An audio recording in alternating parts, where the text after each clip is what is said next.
Chapter 13, Ripples. But life did settle back to normal in Westfield. More leaves fell, Thanksgiving came, then the first snow, then Christmas, and more snow. Fall and winter seemed to calm everything down and drive everyone into their own houses. Things were calmer at Lincoln Elementary School, too. Frindle mania was over, but that didn't mean the word was gone. Not at all. All the kids and even some of the teachers used the new word. At first, it was on purpose. Then, it became a habit. And by the middle of February, Frindle was just a word. Like door, or tree, or hat. People in Westfield barely noticed it anymore. But in the rest of the country, things were hopping. Frindle was on the move, in hundreds of little towns and big cities from coast to coast. Kids were using the new word, and parents and teachers were trying to stop it. What had happened in Westfield happened over and over and over again. Bud Lawrence couldn't have been happier. There were Frindle shirts and sunglasses and erasers and notebooks and paper and dozens of other items. The new line of Frindles imported from Japan were a big hit, and now there was talk of selling them in Japan and Europe as well. The checks that went into Nick's trust fund got bigger and bigger. Bud opened his own factory in Westfield to make Frindle baseball caps, which created jobs for 22 people. And in March, the town council voted to put up a little sign on the post below the town's name along Route 302. It said, "Home of the original Frindle." And Miss Granger? She seemed to have given up, or perhaps she had been ordered to. No one knew. Her poster about the forbidden word had quietly disappeared from the bulletin board, and kids were not staying after school writing sentences anymore. It was business as usual, except for one thing. But life did settle back to normal. Everyone in 5th grade got at least one word wrong on his or her spelling test each week. Every week, the first word at the top of Miss Granger's list was pen. And each Friday during the spelling test, every kid spelled it Frindle, Frindle. Nick was sort of a celebrity for a while. Everyone had seen him on The Late Show and on Good Morning America and 2 or 3 other TV shows. John and Chris and all his friends kept asking about what it was like to ride in a limousine. After a week or two, though, it was old news and everyone seemed to forget it and move on. The only person who couldn't quite forget about everything was Nick. Chapter 14, Inside Nick. On the outside, Nick was still Nick, but inside, it was different. Oh, sure, he still had a lot of great ideas, but now they scared him a little. For instance, Nick learned in social studies class that people who buy stuff are called consumers. If consumers stop buying, stores and shops and restaurants go out of business. Then, boom, a new idea hit him. All the kids loved lunchtime, but the awful part about lunch was the eating part, school food. And the food was never a surprise. You had to smell it all morning and then go eat it. The food was always bad. Well, thought Nick, the school cafeteria is sort of a restaurant, isn't it? And the students are the consumers, right? And we don't really have to buy our lunches there, do we? Nick could see it all. He would get all the kids to bring their lunches from home every day until the ladies who made the lunches cooked better food.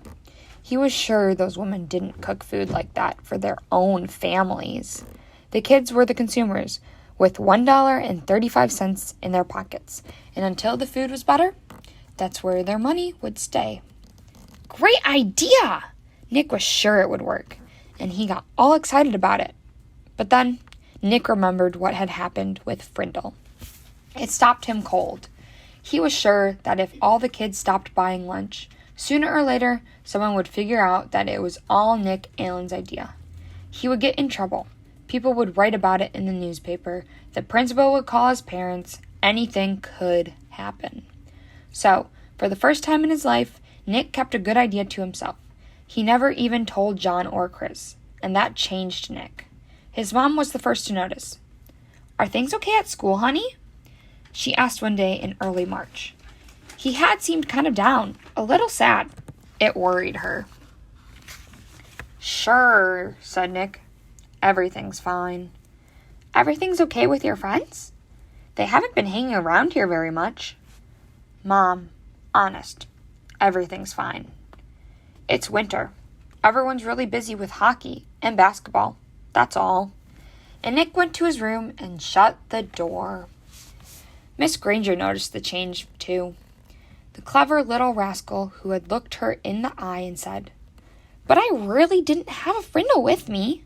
That boy wasn't in her class anymore. Now, a quieter, more careful Nicholas Allen came into class every day. He did all his work perfectly, didn't speak unless she called on him, and didn't laugh and joke with his friends like he used to. School would be over in a few months, and it seemed like there was nothing she could do to help him. Toward the end of the year, Nick remembered the letter that Miss Granger had asked him to sign on the back when the Frindle business was just getting started. The chess game was over, so he was expecting to get that letter from Miss Granger any day. But all spring, it didn't come, so he thought she must have forgotten about it. Nick was afraid to bring it all up again. But he was dying of curiosity. So, on the last day of school, Nick knocked on Miss Granger's classroom door. She was straightening up the textbooks on the bookcases below the windows. Without turning around, she sang out, "Come in," Nick said. "Hi, Miss Granger." Miss Granger stood up and turned to face him. "Oh, it's you, Nicholas. I'm so glad you stopped by.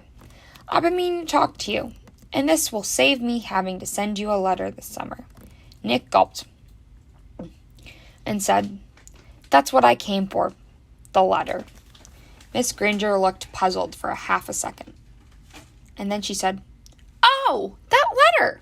Then she paused. "You will recall, Nicholas, that I said I would send you that letter when all this was over. And it's not over." "It's not?" Nick tilted his head to one side and asked, "When will it be over?" Miss Granger smiled and said, "Oh, believe me, Nicholas, you'll know when it's over. I wanted to talk to you about something else." She walked across the room and stood about 2 feet from him. Nick had grown during the year, and their eyes were almost on the same level. Nick noticed that the eyes were softer, but just as powerful. "I've noticed that you've been very quiet for the past few months. You know, Nicholas, you didn't do anything wrong this year. I know a lot of things happened, and a lot of things were said, and you must have had some difficult days here and there. But your idea was a good idea, and I have been very proud of the way you behaved, most of the time." Nick was embarrassed, but Miss Granger kept on talking. "And Nicholas, you have great things to do in this life. I'm absolutely sure you do, and you mustn't let a few hard days trick you into clamming up." Then Miss Granger reached out and shook Nick's hand and looked him in the face. Her eyes were turned up brighter than Nick had ever seen them before. She said, "Nicholas Allen, I have enjoyed having you as a student. Now you go out there and have a wonderful summer, and I expect to hear remarkable things about you, young man."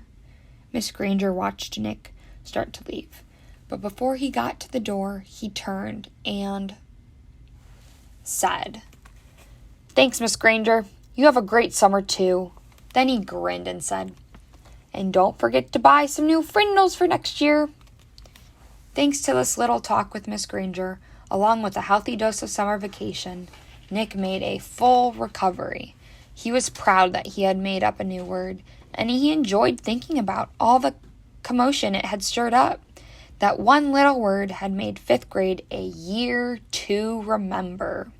Before he started 6th grade, Nick was Nick again, and all through junior high and high school and college, he proved it. For example, 2 years later, all the school cafeterias in town were serving delicious food at least 4 days a week. All because of Nick, the consumer. and the state superintendent of schools had made a special trip to Westfield to learn why this little town had the most successful school lunch program in the state. And in high school? Well, the stories about Nick's other adventures could go on and on and on, but that would delay the end of this story, the one that started when Nick was in 5th grade. Because the end of the story came later, 10 years later. And what was happening to Nick's word during those 10 years? Nothing fancy, nothing exciting. Words don't work that way. Words either get used or they don't. And Frindle was being used more and more. It was becoming a real word.